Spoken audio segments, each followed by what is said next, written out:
All right. Welcome back to another episode of the Career Coaches Podcast. We have our monthly AI briefing with Sanket and Sedat. Welcome, gentlemen. How are you guys doing today? Everyone, pretty good so far. How about you? Yes. It's been good on my end.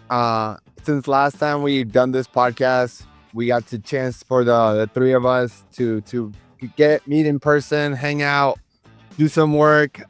Thanks for coming to Medellin, Colombia. Man, I can't believe it's been some time since then. I felt like it was yesterday, but it's been a couple of weeks now. But I'm excited for this conversation. A lot of things going on right now in the AI world. And again, I always want to, if you're just watching this or you're just catching on, you're joining live on LinkedIn or YouTube, the idea from this conversation when we thought about doing this episode on a recurrent monthly basis is, if I'm a career coach, can we have a source where with 1 hour a month can get updated with all the changes in one, how is AI affecting the job search process? How is AI affecting the job market? And how is AI affecting the way we run business and your career coaching business? So like we think about this in those three pillars. That's what we're going to dive in today. But anything you guys want to share? Gentlemen, welcome. Good to be here, Daniel. Thank you. Nothing has changed since last time we met on the AI front. New improvements, and in terms of the models and how AI is actually getting into more workflows into our day-to-day lives. I would say it's still going pretty fast. Super fast. So let's do this. Let's start from all the way from the top to say, hey, how is AI affecting the job market as a whole? Meta just announced they're going to let go of 20% of their employees. About a week ago, we were talking about how Anthropic put out this graph of how where AI is affecting jobs today or different industries and jobs and how it will affect it. So we can start with the industry, then we dive into how it's affecting how people find jobs and how companies use AI to find candidates. And then we dive and finish up with how AI is affecting career coaches as a business sense, right? So Sedat, let me ask you, I know you shared this amazing graphic of like how you can like from a scale of 1 to 10, how it's affecting different job sectors and stuff like that. Where are you seeing how AI is exposure of the US job market? Absolutely. For the folks who do not know what we're talking about, so Andrej Karpathy, one of the co-founders of OpenAI, and he's the person who coined the term vibe coding, leading software developer. He put together this chart that shows the AI exposure of the US job market. Basically, this is a graph of every field and how exposed each field is to AI. You'll see that some jobs, mainly very digital jobs, are extremely exposed to AI, such as software development. That's 9 out of 10. If you hover on that, there are a lot of software development jobs, obviously, and we're already seeing that kind of playing out a little bit with some announcements that as you mentioned. There's Meta, there's Block, Atlassian, Amazon. All of these companies have announced layoffs or they have already done layoffs, and they're primarily attributing to AI. There are some other jobs as well here. Obviously, the secretaries, administrative type of jobs, they're going to be heavily impacted by AI as well. Medical scribes, I think that's 10 out of 10, meaning that the field could be completely gone, will be eliminated by AIs. These are the people who follow physicians, take notes as physicians kind of walk around. That job is most likely going to be gone, or it's going to be, just a lot less than how many jobs we have right now. Obviously, not surprised, the impact goes down dramatically as you get more into the physical world. The jobs that require physical work, blue collar type of jobs, are not exposed to AI, at least not yet until we figure out the whole humanoid robot story.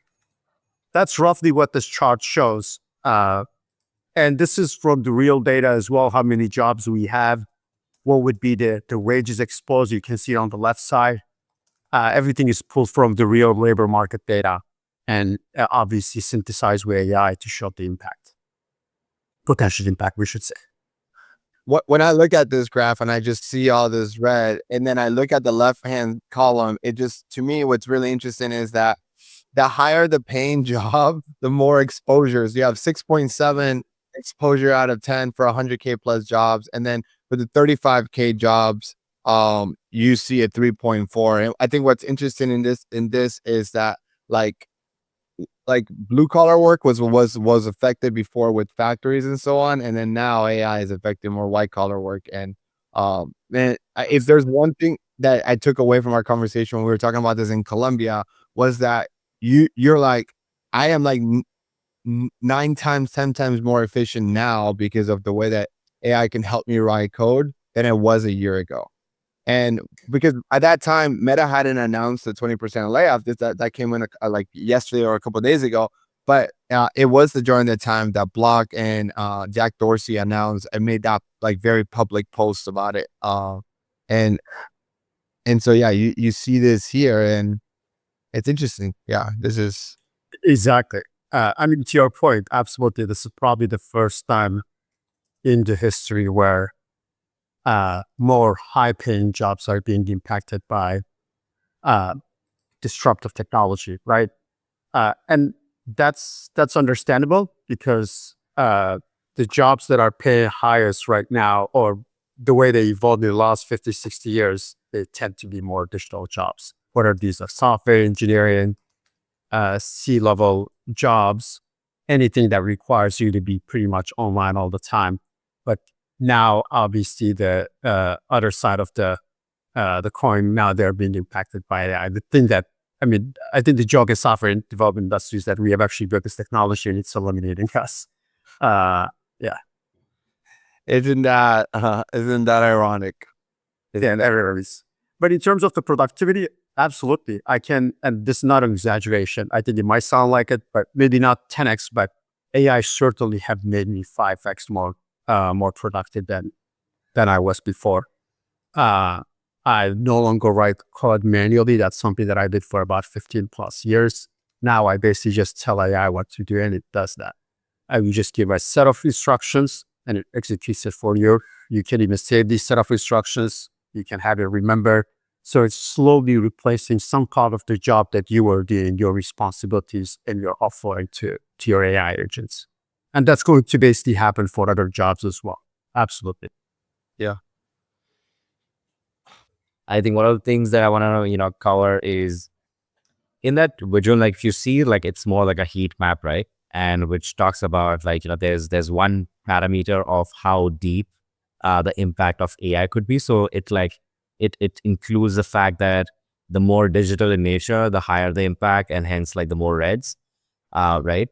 But the way that, like Karpathy has put together this whole system is like tomorrow you can actually have like this variable which can get influenced by any other factor in the future. So tomorrow, if there's a new supercomputer comes in and that suddenly, makes the whole, like computation, the digital side of things much more quicker, then this will turn red much more faster, right?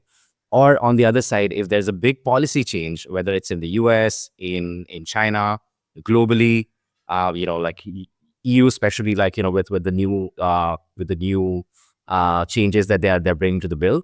If some of these things, kind of like come into play, then that can also, you can actually recreate this heat map based on those changes in the world. So in that case, like maybe a lot of these may tend to become more green rather than red.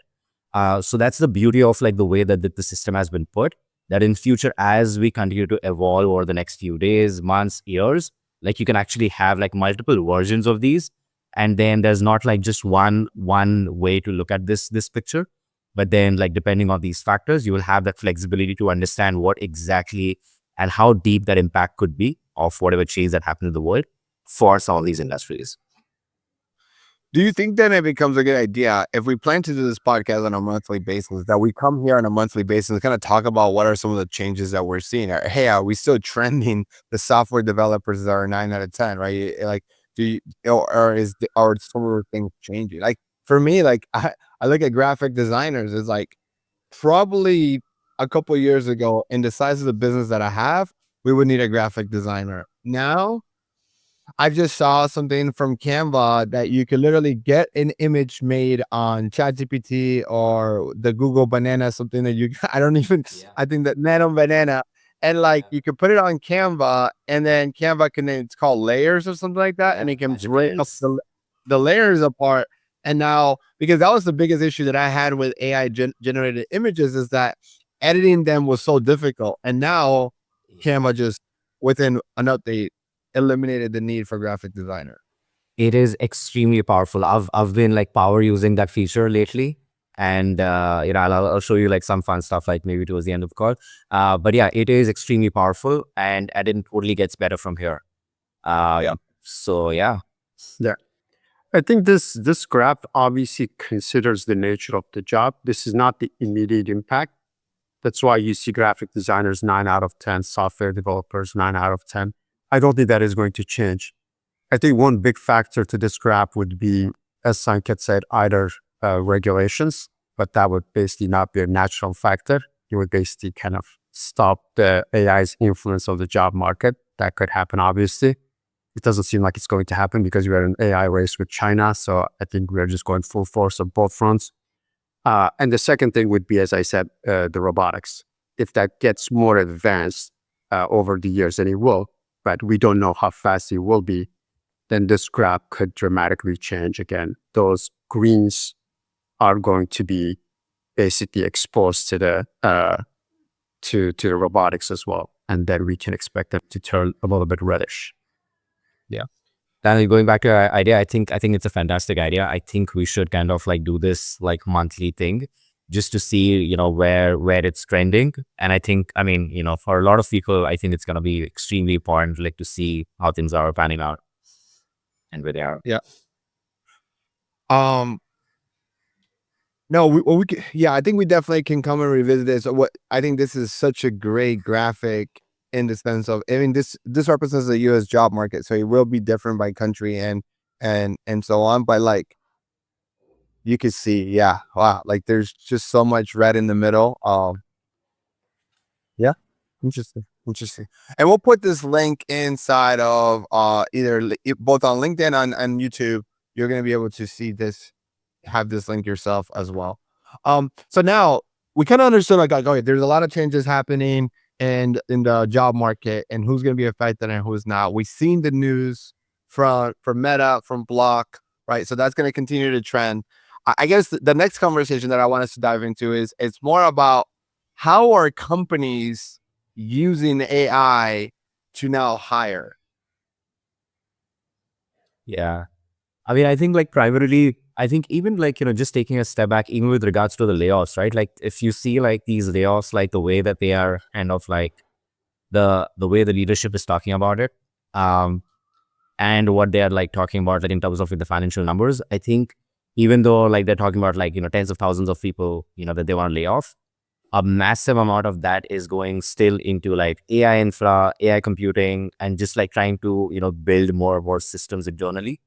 And that is like across all the functions, and so starting from like product and engineering, it goes all the way to hiring, and hiring is something which traditionally was not something, like it was almost like an afterthought on whether that should have, enough budget, because it was almost assumed that, hey, it's going to be the recruiter, it's going to be the talent partner, and whether the ratio is like 50 to 1, 100 to 1, 200 to 1, it doesn't matter, and but this time, like now, like what we're seeing is like with these AI tools becoming stronger and stronger, I think there's a big kind of like the top of the funnel is like exploding in terms of the applicants that are coming into the systems. And for any company to actually make any legitimate decision in terms of hiring, I think they have, started to invest in licensing these tools, if not building them internally. And so that's where we're seeing like some massive trends in HR tech as a function, and seeing, some of the tools being built by some of the big guns like LinkedIn. Indeed is also like building their own AI interviewer and like almost like end-to-end kind of a full stack HR tech solution. And so are like some of the some of the other ones, which we can, dive deeper into. Yeah, let's talk about that, right? I think one of the articles that I think Sedat you share was about workable launches agentic AI for hiring, right? Which essentially takes out all the grunt work that the recruiter does, right? Does a lot of the filtering and essentially does everything except interview the candidate, right? And then it essentially says, hey, these are the ones that you should interview. Forget doing everything else. Like that does change the game a lot because now we're not catering we're not applying for a recruiter to do the screen. We're now catering for an AI to do the screening. Absolutely. I think the thing that you're going to optimize your resume for or your profile for will have to slightly change. Uh, Obviously, these systems, I mean, as Sanket said, more and more HR platforms will integrate agents. That's just a natural progression. As we already know, when a job posting is basically posted on LinkedIn, it gets over 1,000 applications within the first day or something like that. That's a common kind of paradigm that we have been seeing happening. This is just, as a recruiter cannot go ahead and review 1,000 resumes. It's just impossible. So the natural solution will be just applying a smart filter on top of that. And as you said, Workable is already working on that. There are other platforms building their solutions. There's LinkedIn this week. They announced an AI interview that will basically help companies to do the first round of interviews to basically eliminate the pool or to filter down the pool to a small subset. So these are just kind of the natural just need within the market when you have so many people applying for these jobs. In terms of what you're going to optimize your profile for, my guess is that most of these AI filterings, they will also evolve and they will try to imitate how recruiters actually filtered candidates. So I think we're going to get closer to that. So you're still going to put together a profile that needs to be very appealing to a recruiter. Just that initial logic is not going to be in the recruiter's mind. It's going to be in the AI agent that is going to do the filtering and then give only 10, 15 candidates to the recruiter. Even more than that, maybe it's just going to interview and bring down the pool to 3 people and then tap into the recruiter's role, basically. You're muted, Daniel.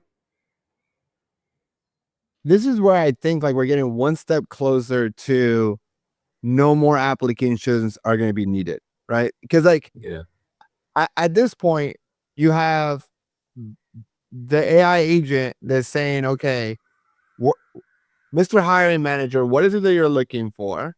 Grabs that information and then can post the job online currently, right? And then it says, okay, well, Sedat filled this out. He's missing some information. From the little information that we have from it, seems like he could be a good candidate. He then emails Sedat and say, hey, Sedat, I want to ask you a couple of follow-up questions, right? Which is what, according to the article, it can already do, right? It can go and ask for missing information and then give you a rating and then have some logic behind, okay, like why we think we should explore Sedat and have him come talk to the hiring manager, right? And then eventually it's going to be like, okay, well, the best candidates are not the ones looking for jobs and then let's just go reach out and say, hey, Sedat, like, I think you can do this job. We would love to send you an offer. And I think this is the part where I just see it as the job seeker. You essentially become a business and you have a marketing department, which is your career coach, that now has to help you put out content to market yourself, to make it easy for the agents to find you and say, you're the person because you've spoken about this in 3 different posts, right? Oh, But that itself could be commoditized, right? Like, I mean, resume is commoditized. Communication is. Storytelling will be. I mean, if it's not already. So at that point, like, we are almost like creating pieces of content to put out on the internet that we know agents are gonna eventually scrape and then make whatever, like, conclusions of it. So where does it stop? I think the only thing you'll probably do is you're just going to open or close your profile for people to reach out, or maybe you're going to set some rules. Maybe you're just going to set your base salary or what type of companies that you're interested in. But you're right. I think in the future, maybe not for everybody, but for high skilled, highly sought out candidates, you're just going to mark something on your profile that you're open to this. And then the agents will basically reach out to you when there's an opportunity that matches with what you're looking for. But you're right, in terms of career coaches role there, you have to get your candidate's profile to be something that other companies basically want to pursue. So there's still that very important, I think, role that's required. Again, is that going to be for everybody, every role? I don't think so. I think there's still going to be people apply to roles and very actively pursue, but I think they both will coexist. Man, it's just like you're just, it goes back to like, I think about the game, like cybersecurity is like you're trying to build things to protect, and then there's hackers trying to hack it, and there's always this like game. And the same thing with marketing. Marketers break everything. Yeah. So it's like you find a really innovative way to get in front of leads and get attention, and then everyone does it. So now we know we ignore spam, and so we move on to the next thing to form attention. Like now, actually, like in a marketer's point of view, I actually think that mailing something to someone's house, like a physical thing, goes back to becoming like a really important play. I have a friend who's building, like over a $10 million a year business, sending postcards for dealerships. And so like the dealers, it's called dealer cards, right? And so the dealership says, okay, you bought a car. We know that on average, you're going to buy a car every 4 years. And so there's a drip campaign where you get a postcard once a month for the next 4 years, and it knows so you input information. Okay, we know your birthday's this, you bought your car on this date. So it'll be like, oh, 1 year ago, you bought a car from us. We're thankful for you, right? Or it's your birthday, and so you get a thank you card, or it's Easter or Christmas. And the open rate on that is way higher than email now. And so like, this is where so hard to keep up with all of this is insane. Yeah, you're always going to have to evolve your strategy, right? You're going to do something and it is going to be popular and it's no longer going to work. And you're right. I think the physical aspect of it is probably going to be a lot more effective. Yeah. I mean, I don't know if you saw like even like Y Combinator's like, chairman like earlier, like he had put this out that, and like, probably the whole team now, in fact, is that if you are building something in the physical world, like, whether it's like a trading school or whether it's something else, like do let us know, because like all until now they were like, hey, we are only gonna like back these digital SaaS B2B companies, but now they're changing their entire thesis, because now they're like, I think like, these things are going to like matter a lot more. And so anything that you can touch, anything that has like, and like an entry in the physical world, I think that may be a lot more. So even like, investors have traditionally backed a lot of like these marketing, SaaS companies, whether it is like, lead outreach or like creating these emails on the fly and things like that. But then there's a high possibility that now they may start, supporting some of these agencies or these, service providers or these other companies that actually create these physical things in the world, that help you kind of like crack the sales, marketing, so on and so forth. I see a lot of these investment companies. Like I'm now trying to figure out how to invest money, and this is interesting, new to me. And it's like boring businesses, Karpathy. Anyways, let's keep going. Like, so right now I feel like we're entering a world where companies are using AI to find talent, and then talents is using AI to find for jobs. What are some of the changes that you are seeing? So we talked about how companies are using AI to find candidates, ask for missing information, getting them to the interview.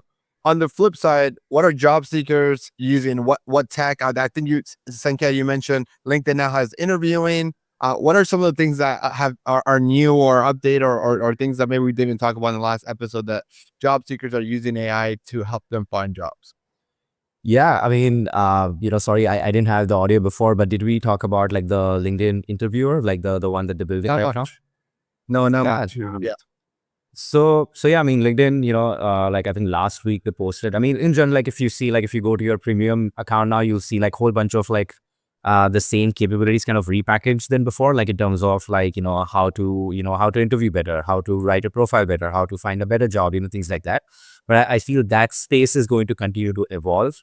And within that, like one of the things that is coming out is the LinkedIn interviewer, where, like how we took like these entrance exams in the past, like SATs, GRE, GMATs, in the beginning, basically the employer or the hiring team can set up, these different kinds of like, they can create different kinds of questions.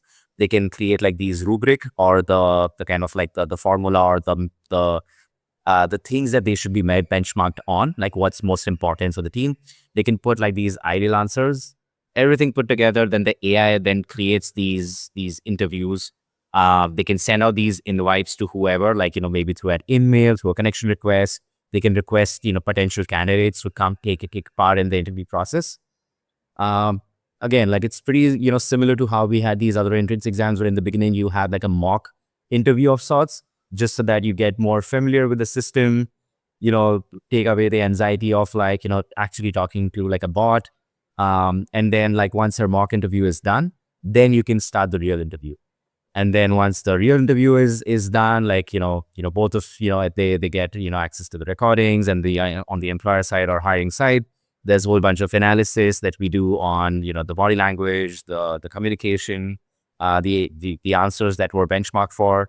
And yeah, accordingly, I mean, it will help the hiring team basically have that first round of interview, which is the top of the funnel, much more seamlessly, much more easily, and probably have that consistency of like having that first interview call. Because, and maybe Daniel, this is where your, I'd love to have you put your campus recruiter hat on, where does it actually help with like creating consistency, or if you have like a bias in the model itself, or in the kind of benchmark that you're creating, does it still like create like, better candidates like coming through, or does it still have like a massive influence and discrepancy? The challenge is that we all have biases. Humans have biases, and right. And the reason why AIs have biases is because the human that created the AI had a bias when they put it in there, right? And so, um, I think that if the first round of interviewing, like let's say that right now you apply for a job, and because there's a cost associated with this, like online virtual interviews, not every person that gets an application gets an interview. If you get to a point where every person that applies, all 5,000 people that apply for a job, all get interviews, or get virtual interviews or AI interviews that can ask the same questions, and I can read the body language, confidence level, tonality, and you hear all of that, I think that probably gives you a more accurate, less bias, because it has way more data points than a recruiter that I am biased and I say, you went to community college and had a job at the same time. I think you're hardworking, you have grit, and because it reminds me of my younger self, and there's this like bias. Yeah, I think that becomes more accurate. I think the challenge before, when I was doing recruiting, is that it just, the cost of doing that was super expensive. Like it was like $150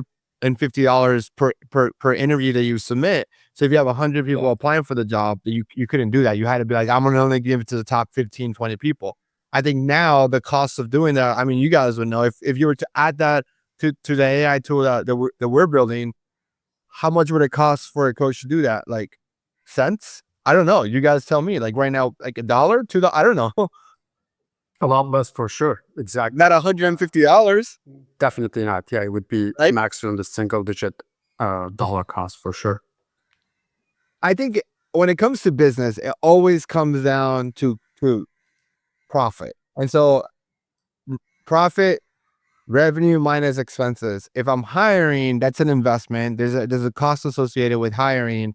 And so that's where you look into that. For me, ideally, if I had an unlimited budget for hiring, I would make every candidate go through a Kobe AI assessment, strengths finders. Like I would have them interview with a third party, like Emily, who's like who I love. I would have Emily be involved in the hiring process, but I have to pay Emily $500 an hour. I can't afford that if I want to interview 100 people, right? So, yeah.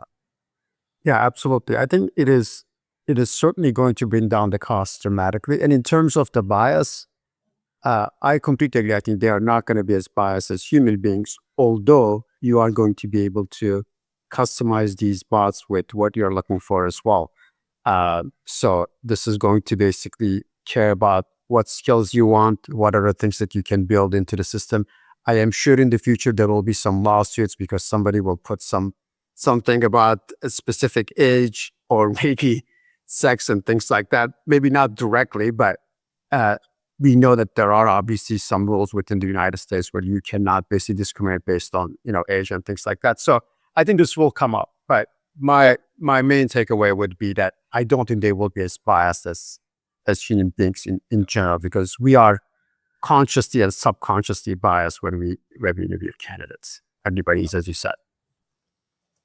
Yeah, I think that somebody in the comments was talking about liability. I think that is the biggest challenge of maybe why it's not being adopted as fast as it could be adopted by companies, because of there's a digital track record that somebody can get sued on and be like, hey, like we want to be able to see everything and see under the hood and be like, here's where the bias is. And then you guys might know this more than I do, but I could just imagine like a lawyer being able to prove that there was a bias because of religion, age, I mean, whatever it is, all this like protected categories, and then companies just getting sued. Because as a human, it's like you can't go into my brain and know that there's this bias. Like, right? Like I might kind of know it, but like there's no way for you to prove that I discriminated based on any of those things. Where I don't know, you guys tell me, could an AI go into an AI and be like, find the bias? It's not as straight as forward as you think, because the AI engines are also not very deterministic. It is sometimes difficult to understand why they actually came out with a specific answer.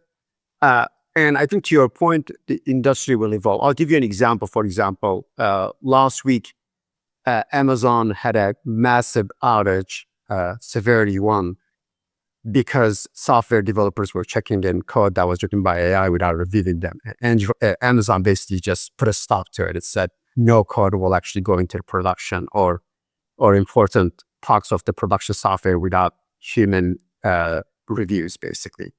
So this is just one example of the technology is going to go fast, and we will basically hit some roadblocks. We're going to have to basically, implement some measures to keep the quality. And yeah, I think the same thing is going to be happening with the creator tech as well. Some companies will try out some experimental solutions. There might be some lawsuits or some unintended consequences, and we are going to build better systems around it in terms of understanding what they do, how to basically ground them. So I think it's just a natural progression of technology. I think the first question in every application is going to be a terms and condition. It's like, so if everyone is using AI to apply, does apply even matter anymore? Oof. That's a meta question. I mean, not meta, but That is odd. By the way, this is how much I'm using AI now. I copied and paste our conversation in Slack, and I say I have this podcast episode. Help me prep for it, and then this is one of the questions that AI helped me come up to give you guys. So You should have asked AI what it thought. It'd be good to. it did. It gave me some anchor conversations here, and then it gave me what to push and says don't let them off the hook easily. Got it. I mean, that's a really good question. There's probably a short term and a long term answer. I do think it will matter. I think application is not going anywhere. You're still going to have to prepare, your portfolio for the role, tailor it, as we talked about. Even if AI does the filtering initially, you still need to basically prepare something that is going to go through that filtering. And the nature of the job, again, I think the human interview becomes a lot more important at that point. Once you pass the AI filtering, you're still going to have to prepare for that. I don't think any serious company is going to hire somebody purely based on an AI interview. You're still going to have your human interviews. And as we know, for those, you're going to have to prepare. There's no shortcut for it. In terms of the pure nature of application, I think short term, it's here to stay. In the long term, if you go with the model of everybody basically have their profile and these AI agents are talking to each other and trying to find the best candidate and just do the initial screening, maybe, but I think that's far out. I don't think that's something that we're going to see anytime soon in my opinion. Yeah. And we also see a lot of these nature of roles also changing, right? So, I mean, if the roles themselves change and the hiring process may no longer be the same either, And so if we have, like, people have been talking about, like, how in the future, we may not just have like one job at a time. And this whole concept of like moonlighting will actually be like, moonlighting for the audience. It's like, you have a main job and you're also working on a second or third or fourth job on the side, like in part-time capacity, without letting either of the employers know. And so this whole concept of like, like working for just like one company at a time for like 10 years or whatever, that may get completely like revamped, where there will be more possibilities and more options and more openness to let people have more fractional roles of sorts.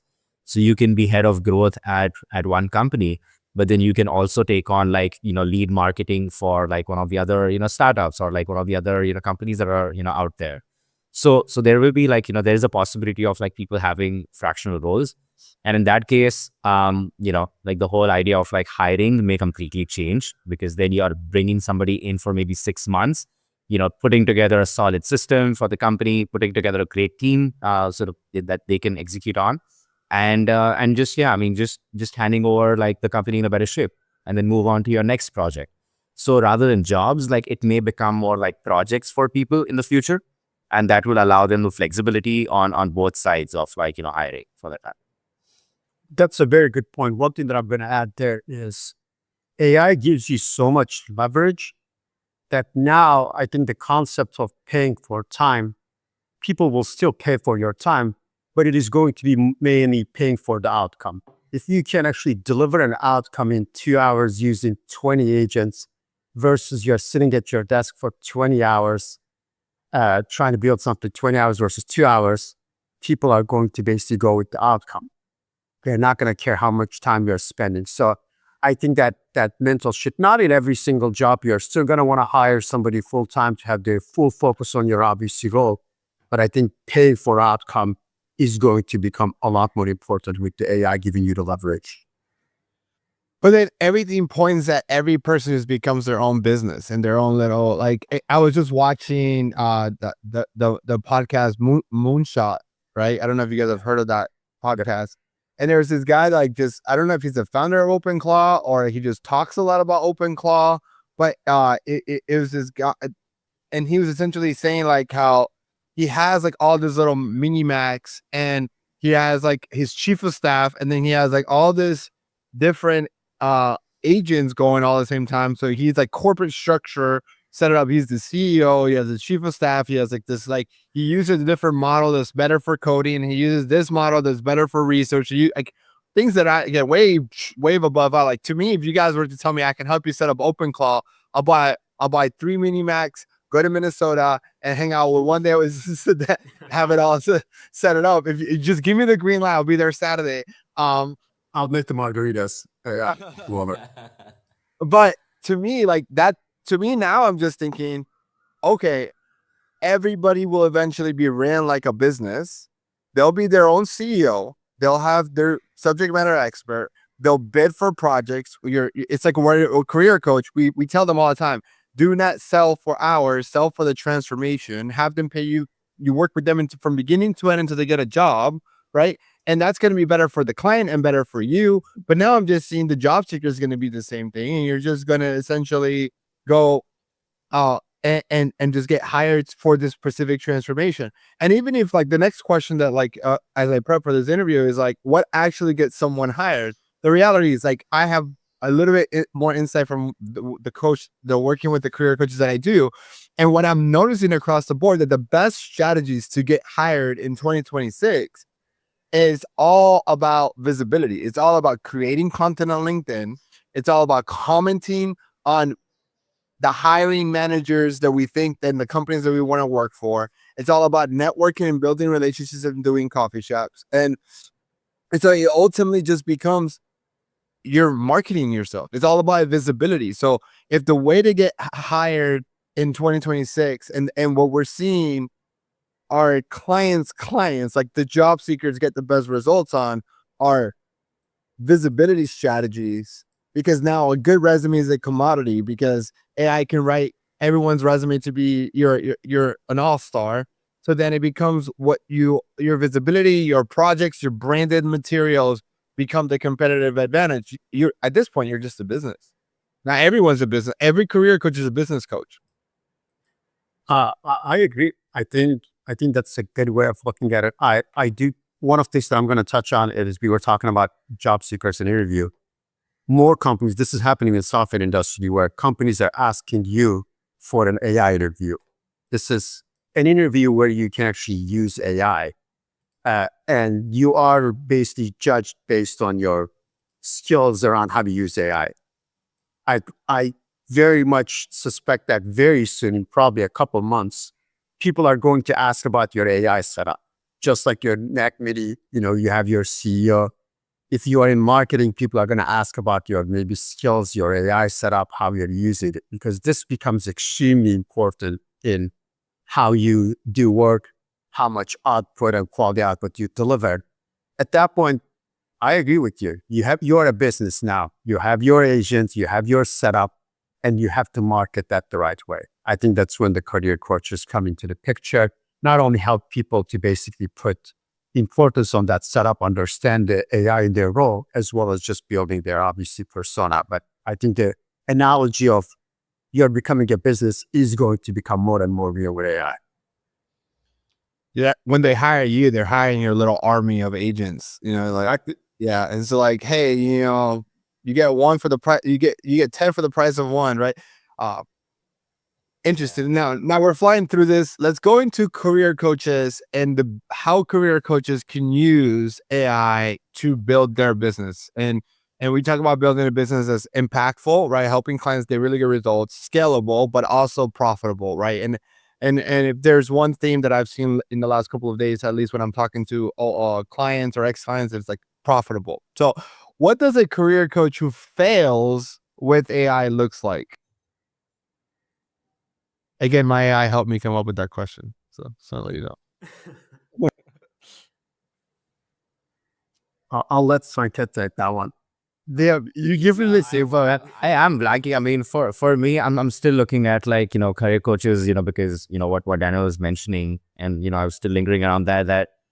I mean, we were talking about like these careers, kind of like coming together. Like now, there's not gonna be like a software engineer alone. Like they'll need to have like product skills. They'll need to have some design jobs, and so on and so forth. And so these roles are gonna get come together.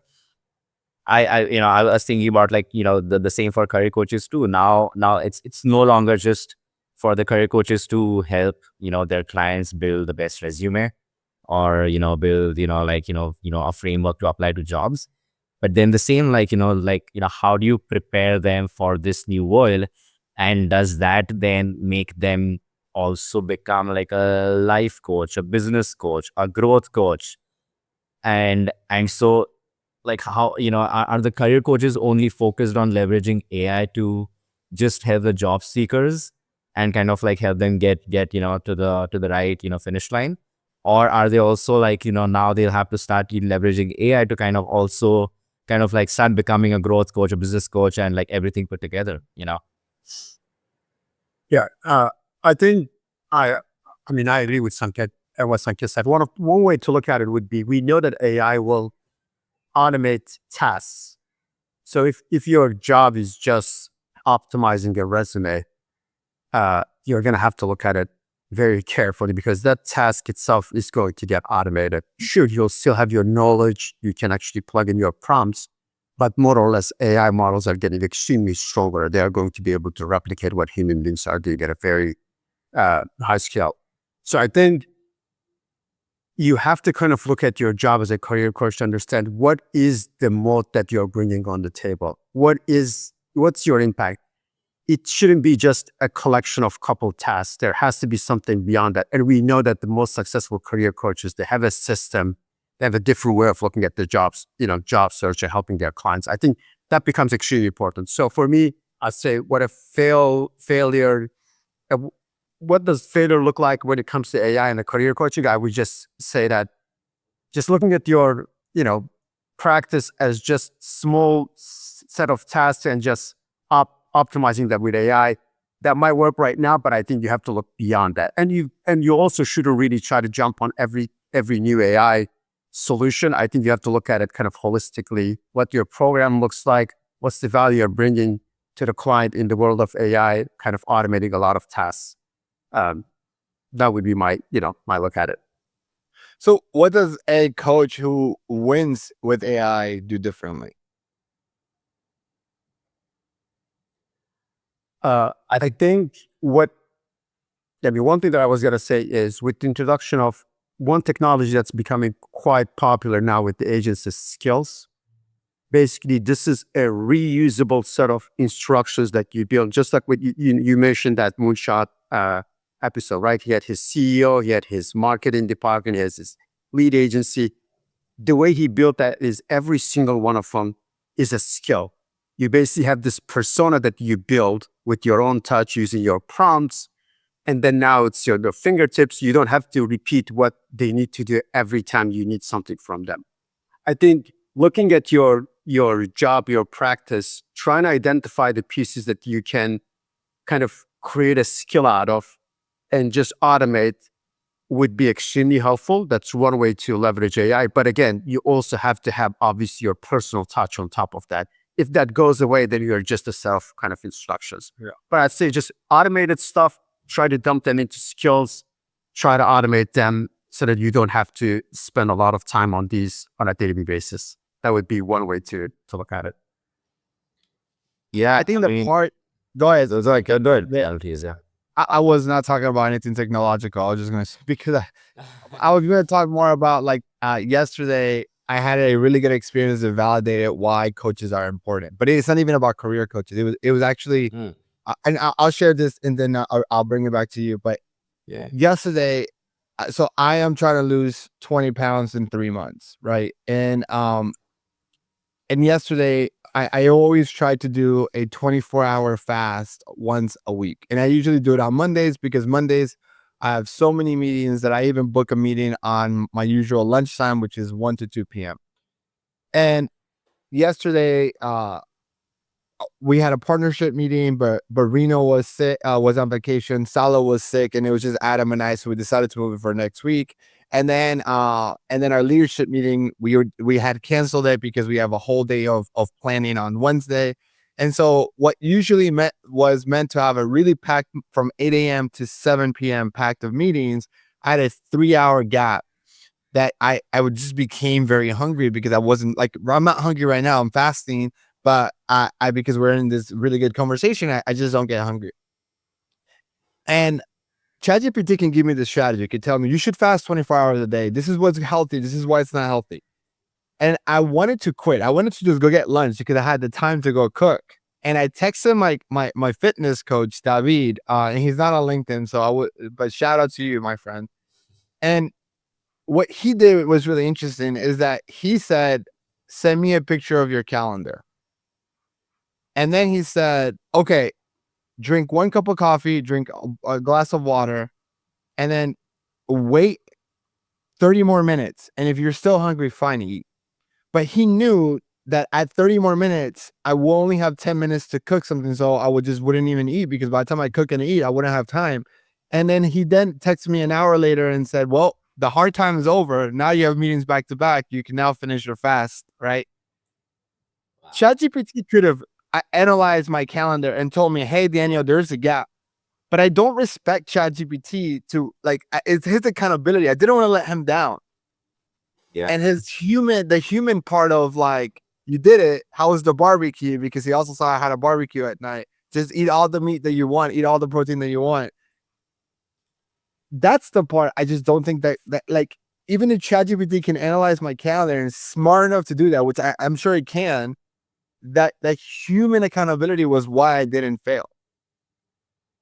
No, that's spot on. And I mean, clearly, you already almost had the answer, right? Right. At that moment, you realize that, yes, this is where, this is why it clicks, And I mean, that's going back to even what Sedat was saying. I think if the coaches are doing what an AI career coach or what a LinkedIn career coach, like, which will probably like come out like in few months, if it just does that, then the layer of like their importance and the kind of contribution that they bring to the table is gonna be much thinner. But if they try to like your trainer almost like treated you as not just like one more like person in the system. Yeah. But it's like your trainer is treating you as a project. Like Daniel is this unique project. And then if Daniel has these he's these limitations, these shortcomings with the calendar, with time, with work, like whatever, let me like figure out a way to kind of like bring it all together, and then like let him allow him to cross that finish line. So I feel like same will probably go with career coaches, that while a lot of them might have a bunch of things in common, but then that's where like each project's uniqueness, and that's where like coaches like Flair to actually do something about that uniqueness, and how they can personalize those things for them is gonna come like super handy. Yeah, I don't think you're going to be able to replace human accountability. It's always going to be there. But the question is obviously, and you might know the answer is that enough in terms of combining with your, AI setup or tasks? Or what else do you need on top of that, to basically have the differentiation? I think about this, and this is before AI. I used to be like 80% of what a career coach does is the same as every other career coach. It's clarity, resume, networking, interviewing, salary negotiation. I would say those are the 5 pillars of career coaching as helping someone get a job.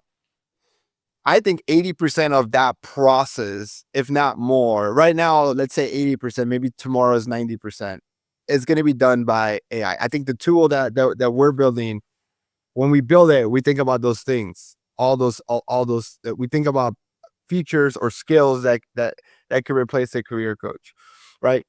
But what makes, so I do think that I think AI, or even the tool that we're building, is going to allow a career coach to go from one career coach to serve 5 clients to now maybe serve 50 clients in the future, because it's doing the equivalent of when we started the episode uh, of all the grunt work that the recruiter does. It does all that, and all the outreach, but it still doesn't replace the hiring manager's role of having to do the interview and the human relationship. And I think that's, to me, like when we think about career coaches that use AI to win, is where they are self-aware when a tool can do better than them, like write a better resume than them, but also self-aware that the tool won't replace them.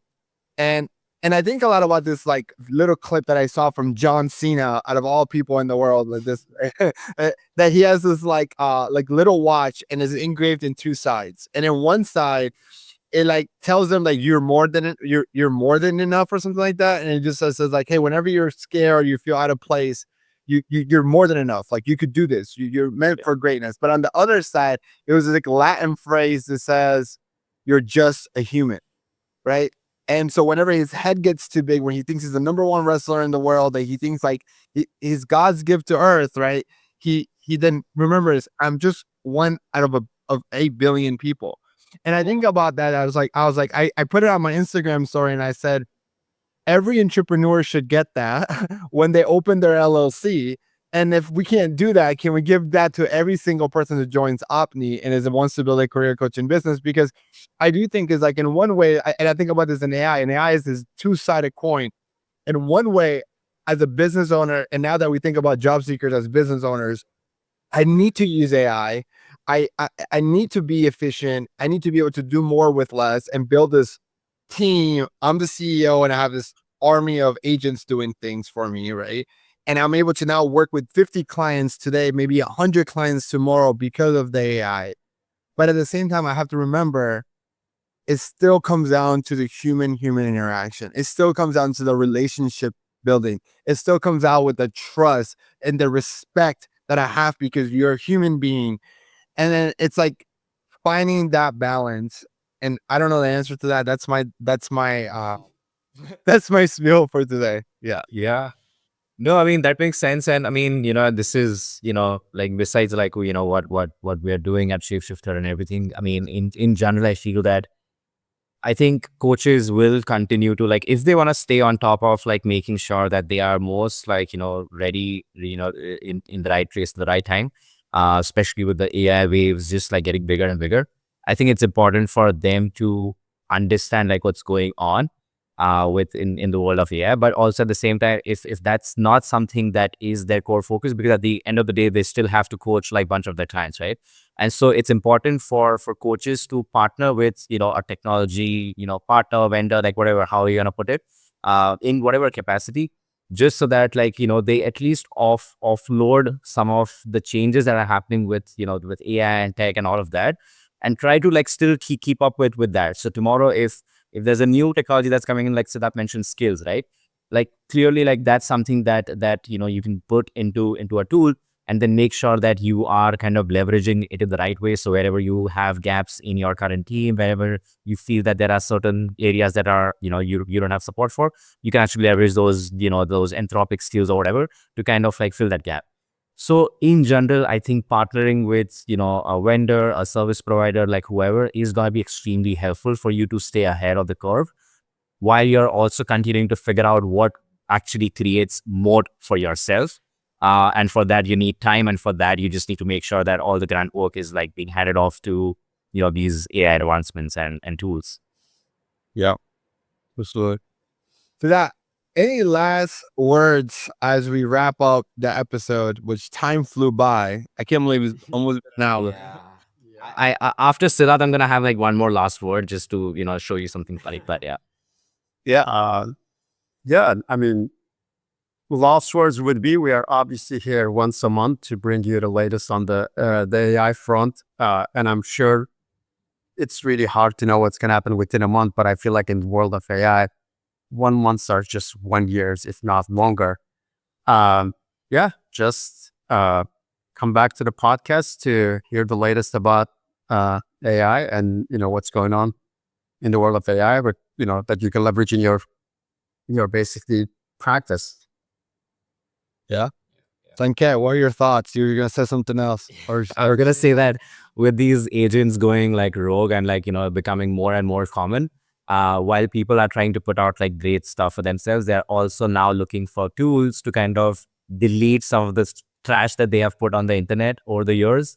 So it could be that random tweet that you spoke about, like whoever you trashed out somebody, you put that random drunken picture, anything, because these agents like that the hiring teams or HR tech tools run, they're actually gonna be able to scrape everything and find that for you. And that's gonna be like blacklisted in different ways. So now everyone is like rushing back into like finding whatever that they have put out or somebody else has put it out on their name or their behalf, like whatever. you have to have a PR agent. You have like the only time I've ever seen that affect someone is when they're in reality TV and they're like, "Did you remember when you said this back in college?" Now it's gonna affect everyone. Yeah. Gentlemen, this is awesome. This is really, really, really, really amazing that you guys do this with me. So I appreciate you guys. I think that there's one takeaway. I do want to humbly plug. If you're listening to this, if you're watching the replay, if you're one of the dozens of people that are watching us live, and you're a career coach, and you want to learn about the tool that we are building, it's we're going to do a massive launch in the next month or so. So you're going to see the name, the brand, everything's going to be awesome. We've been working a lot, very hard on this, but you don't need to figure this out itself. Just message us. We'll do a demo. We'll show you how it works and how it can help you go from working with 5 to 10 clients a month to working even 50 clients a month. And then shout out to John, Alfonso, and Aneri for all the great engagement and questions. Also, Alex, Antonio, Michael, Botilani. I can't pronounce it correctly, but I appreciate all the engagement in the chat. It's really great. We actually have one question before we wrap it up, because I do want to reward the people who are asking questions. Somebody earlier on said, "Help me explain why companies are reporting AI is making jobs more difficult and demanding of workers." And then he said, "Is it because AI is moving so fast that workers are not trained and managers are just demanding use?" I think like one of the things that we're seeing is just like, sorry, go ahead. Yeah, I think I was gonna say that, I mean, the output is becoming like extremely critical, right? Like for every company, we mentioned this, like, in the last call, where I think the revenue per employee and some of those KPIs are extremely like, something that people are not aware of. Like, up until now, like you clearly had like a very clear, hey, if you complete this project on this deadline, great, that's a great KPI that we just take. But something like revenue per employee is far more complex and far more nuanced. And that's where, like, with all the investments that's going into AI and the output still not like weighing as much, like the pressure is that, wait, why are you not able to figure this out? And so the pressure is coming down from the leadership to the employees, to kind of like figure that out themselves. Yeah, I think the expectation and the reality, as Sanket said, we are obviously, the AI models and agents are extremely powerful. There's a high expectation. Basically, that gap between expectation and reality still hasn't fully matured, I think. And also, employees are probably just feeling anxious because they know that these are powerful. They know they can actually produce more. I think there is that personal factor in there as well. But that's absolutely true. I think all of the things that we're seeing, that people are using AI actually working harder, more than they used to, even though it should have been the other way around. This AI is actually making your life easier. It's just, that you can actually produce a lot more. Interesting. Gentlemen, thank you so much. If you're watching this, don't forget to like and subscribe. That probably doesn't make sense at all if you're watching this on LinkedIn, but if you're on LinkedIn, go to YouTube. I think YouTube will. I also post a video a week on content about growing and scaling a profitable, impactful, and career coaching business. If you're a career coach and you want to be part of a community, we also have a free community for career coach. I know that we also have office hours where people come in and ask questions to this gentleman once a month too. So if you have questions and you want to ask them more questions, the problem, John, and I apologize, is that when you post something on LinkedIn, we see the question minutes later. We've already passed the topic, and so like reversing back is super hard. So LinkedIn will eventually figure it out, and then we will get the questions in real time, and we can answer in real time. But anyways, gentlemen, thank you so much. I'll see you guys later. Bye, everyone.